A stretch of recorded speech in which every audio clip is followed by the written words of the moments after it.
वळूयात पुढच्या बातमीकडे। धनशक्तीचा चमत्कार म्हणजे निवडणुकीचा निकाल असल्याचं रंजन तावरे म्हणालेत।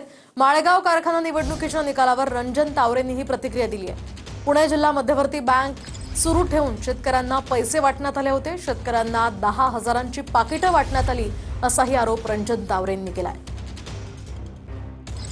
निकाल लागलेला आहे 20-1 अशी निकाल झालेला आहे। काय भावना? सभासदांनी दिलेल्या कौलाचा आम्ही स्वीकार करतो, परंतु हा विजय राज्याच्या उपमुख्यमंत्र्याचा नैतिकतेचा विजय नाही आहे। नैतिकतेचा विजय आमचाच म्हणावा लागेल, कारण या निवडणुकीमध्ये प्रचंड असा सत्तेचा गैरवापर, धनशक्तीचा प्रचंड वापर, पुणे जिल्हा मध्यवर्ती बँक उघडी ठेवून रात्री 11 नंतर शेतकऱ्याला दिली जाणारी पाकिटं भरून सुरुवातीचे 10,000, त्याला 50 रुपयाची नोट, पॅनल आल्यावर 5,000 देणार म्हणून, आणि म्हणून या धनशक्तीचा चमत्कार आहे, सत्तेच्या गैरवापराचा चमत्कार आहे।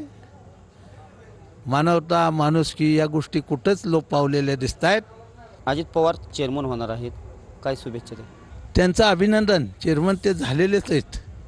काय त्यांना शुभेच्छा एवढंच की माझ्या शेतकरी राजाला दिलेला शब्द माळेगावच्या सभासदाला राज्यातला सर्वाधिक भाव देण्याचा 5ही वर्ष दिलेला शब्द पाळावा आणि महाराष्ट्राच्या शेतकऱ्याला एक नवा संदेश द्यावा की तुम्ही तुमच्या खाजगी कारखान्यात सुद्धा माळेगावच्या सभासदाला जे पैसे द्याल ते पैसे देण्याचं काम करावं, अशा प्रकारच्या शुभेच्छा मी त्यांना देतो।